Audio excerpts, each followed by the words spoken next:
First impressions are important. A warm smile, a firm handshake, a flirtatious tip of the fedora. And it's not uncommon for games to try and hook you by putting their best foot forward.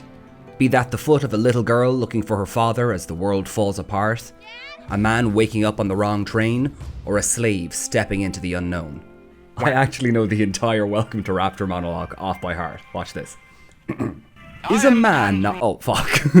Stuff like this is all fine and good and dandy and beano, but it's also not what I want to talk about right now. Right now, I want to talk about this.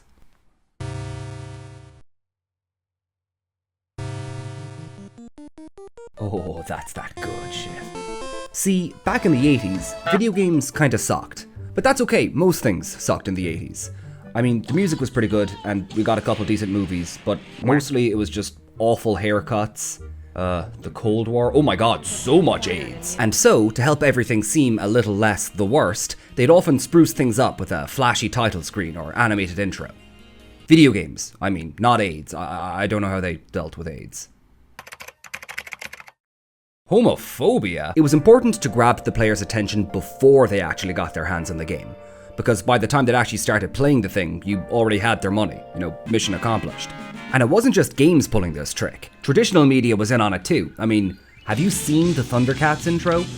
Have you seen Thundercats? What's interesting is, even as we moved away from the arcades and into the home console market, games would still often begin with some kind of eye-catching title screen, which naturally evolved into full-blown cinematics.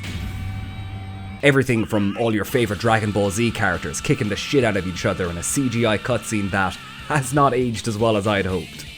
Or how about doing some sick 16-point double backwards corkscrew kickflips with your best friend Tony Hawk while fucking Motorhead burst your 7-year-old eardrums? And of course some slick 60s spy shit with a campy Bond song in... Say the line, Bart! Metal Gear Solid. Unlike the arcade days, where the intro cutscenes were specifically designed to entice you into playing the game, now developers could get a little more artistic with some understated mood setters. And sometimes they were integral to the game, like take Final Fantasy X for example. It opens with this lovely somber piano piece, and we get a shot of a cast we haven't been introduced to, sitting around a campfire all keeping to themselves. The person we assume to be the protagonist steps away from the group to admire a dilapidated horizon, and asks us simply to listen to his story, as it might be the last chance he has to tell it. And it's weird, because there's sort of a tonal whiplash once you actually start playing the game. It is very much a light-hearted tale about a ragtag group of misfits getting into wacky fantasy shenanigans, but there's something deeply sad about this scene, and it plays every time you start up the game. Thing is, it's 2.5 minutes long and not particularly interesting, so you'll probably only watch it the first time and then skip it from then on. But even still, every time you boot up the game, you'll be greeted with that lonely piano, and even if it's only for a second, it'll always be in the back of your mind. You're never allowed to forget it. Ushered along by Titus's narration, you play through the story of how he met everyone and the adventures they've had. And it's difficult to explain without spoiling anything, as the game progresses, the narrative slowly reveals its hand, and you start to understand how utterly and irrevocably fucked you all are. Towards the end of Act 2, eventually you come to a familiar landscape, and the scene plays again. But it feels different now. With 40 plus hours of character development and context under your belt, suddenly you're no longer a third party watching strangers from a distance. You're sharing a moment with them. This scene only works because even though you've watched it perhaps several times before, now that you can fully understand, this is the first time you're truly seeing it. It's genuinely beautiful. Other times it was Shadow the Hedgehog murdering Sonic with a gun. See, there's this nice little grey area around the time of the PlayStation and Halo box, where games had intro cinematics that didn't really need them, and also the technology wasn't quite there to be able to pull them off.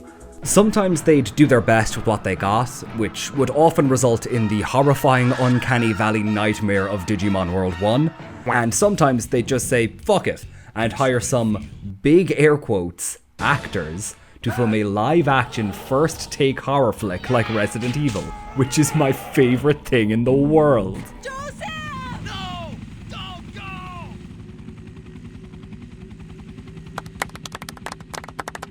You can see how when gameplay looks like this, why developers might want to start things off with something a little flashy, but if this is like putting sprinkles on a dog shit, then this is more like shooting yourself in the face while drinking a Diet Coke. Nowadays, with games looking a little better than the visual equivalent of Morning Breath, the need for intro cutscenes isn't really there anymore. Every now and then we'll still get a banger, like Persona 5 or the Borderlands series, but it's really not so much of a priority anymore, and that's okay. You don't need to cover up the fact that your game looks like this by showing us this, when now it looks more like this. But to me, this will never hold a candle to this. Thank you so much for watching my video.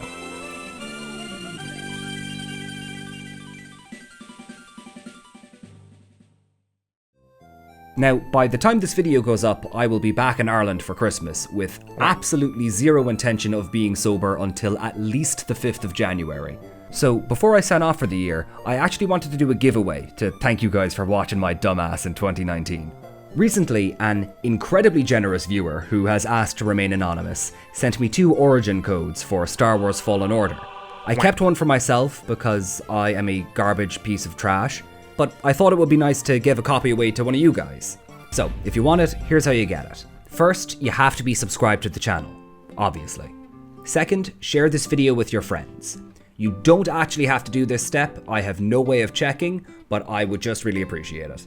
And last of all, leave a comment under this tweet, and I will select one random person to give the code to. And fuck it, I'll do a runner-up as well, who gets like a 20 quid voucher for Steam or PlayStation or whatever. Only like 6 people actually watch these videos, so your odds of winning are actually pretty good. I'll contact the winners on January 1st. But until then, thank you so much for watching. I hope you guys have a fucking amazing Christmas, and join us next year when our topic will be Top 10 Reasons to Not Vaccinate Your Kids.